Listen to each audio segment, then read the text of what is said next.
Chief Guest Dr. Honorable former President Pakistan Academy of Sciences, Dr. Takayama, he is the Secretary General of Science Council of Asia. We have a lot of senior fellows, Dr. Hamid, Dr. 𝐏𝐫𝐸𝐴, and Dr. 𝐏𝐫𝐸𝐴, Dr. Rashid, and Barsa, Marwasa, 𝐾𝐫𝐲, he is our Vice President, and ladies and gentlemen, I think it is really an excellent opportunity to have persons from different cultures, from different nations, from different countries. They have come here to discuss a very pertinent problem, and that is about climate change, biodiversity, and sustainability. Over the last couple of days, we have had excellent talks by the experts, and what we have learned, I think we have got the message. What should be our future? And this, I think that's alarming. Where we are headed. Dr. 𝐏𝐫𝐴, he just mentioned one very critical thing. And he said, we are doing everything. We are transforming agriculture to good yield. People are only addressing the issues. I think such conferences should have some kind of vision. That what should be the plan of action? Look at the temperature rise in Pakistan or globally. The Paris Accord signed in 2000, they committed that temperature will not be allowed to rise 2 degrees. We have already surpassed. We have 1.5 and the water level will rise. Several cities, countries, they will just vanish. I think we have to think about it. We have to conserve water. And particularly, we have to monitor the climate change. This year, Pakistan has a terrible monsoon. Thousands of lives have been lost. Look at the land which has been really gone. But one good aspect I have seen driving from Islamabad to Lahore, during the time all the land was underwater. And last week I went to Lahore. To my surprise, people they were really cutting the rice. And that was important. I was so impressed that God has given us one opportunity through this flooding. And now we are cultivating rice, and I'm sure soon we'll have a bumper crop.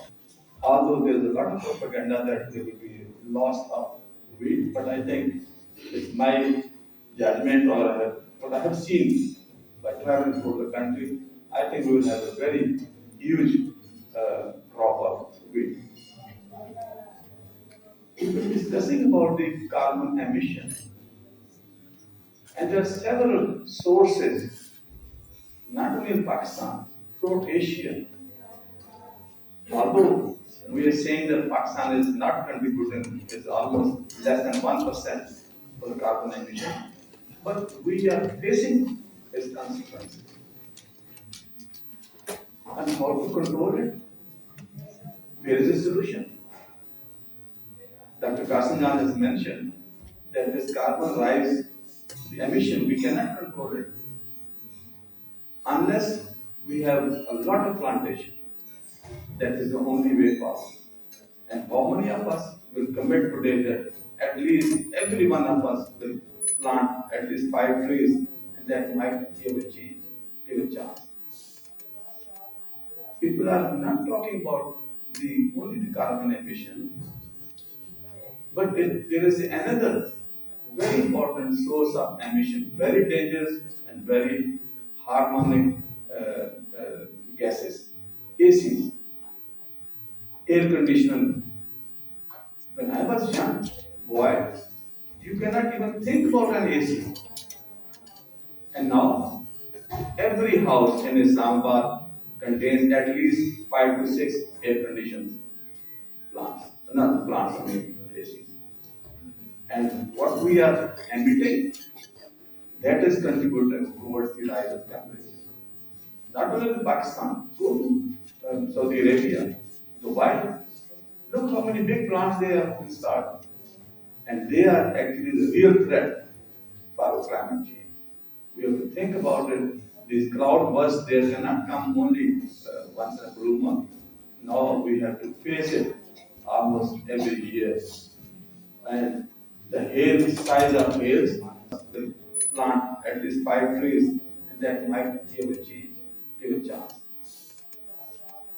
People are not talking about only the carbon emission, but there is another very important source of emission, very dangerous and very harmonic gases, ACs, air conditioning. When I was young, boy, you cannot even think about an AC. And now, every house in Islamabad contains at least 5 to 6 air conditioned plants, not plants, I mean ACs. And what we are emitting, that is contributed towards the rise of temperature. Not only in Pakistan, go to Saudi Arabia, Dubai. Look how many big plants they have installed. And they are actually the real threat for climate change. We have to think about it. These cloud bursts, they cannot come only once in a blue month. Now we have to face it almost every year. And the hail, size of hails, I think that has enormously increased. So we have to save our next generation. And next generation, how can we save it? The biggest issue of Pakistan is population, explosion, 2.4%, which is a lot. I think we have to think about it. How to control, how to educate people. If we keep on expanding like this, and we keep on building new housing societies, DHAs, converting agriculture fertile land into housing schemes or to industry, a time is coming that there will be no time to feed our people. I think the government has to think about it, and they are not listening. We are recommending a lot of things. Dr. 𝐏𝐫𝐸 has written an excellent book about the water treaty and water resources, how to control it. But no one has really given any feedback. The academy is doing its best to direct, to request to the government, please take these paths if we want to save our future. I think there's a lot of Quran Pakistan, there's a lot of, you can see programs. But when it comes to reality, I think we have to analyze it. We have to think about it, how to move forward, and where to invest. And where to invest? I think it's our youth. You are our future. We have done our job. We have played our innings.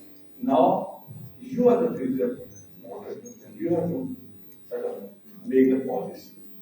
And that's why this one session on youngsters we are devoted to. Thanks to Science Council of Asia. They are thinking in that how we can take our young generation on board. What are their issues? How we can help them?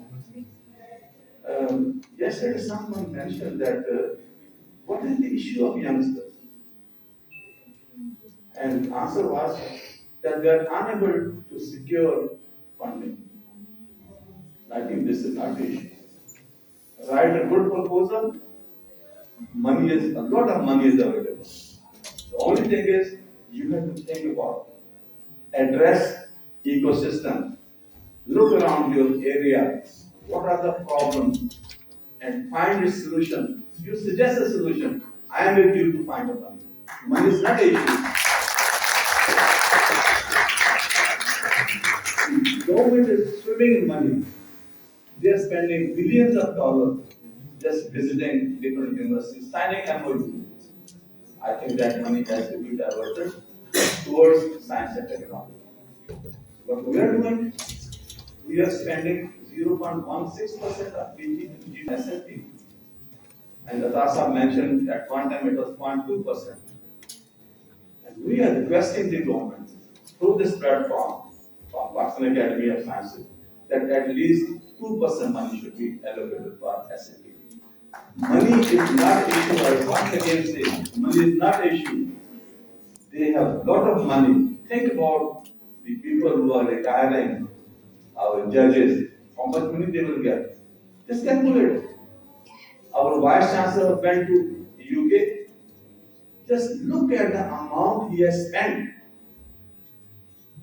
And that money could have been diverted to pay the pensions in 𝐏𝐫𝐨𝐼 University or to the people who are uncontracted. I think this country needs a very serious thinking. We always make fun of people, but we never try to help each other. If we someone in the university as a professor emeritus, I am Professor Emeritus, a person on contract, and the attitude. They are not in competition with you. They can help the youngsters to find money, to find resources, to find connection with the industry. Dr. 𝐏𝐫𝐫𝐸 sitting here, he is the member of science, Pakistan Science Foundation. Excellent person, very helpful. But the only issue is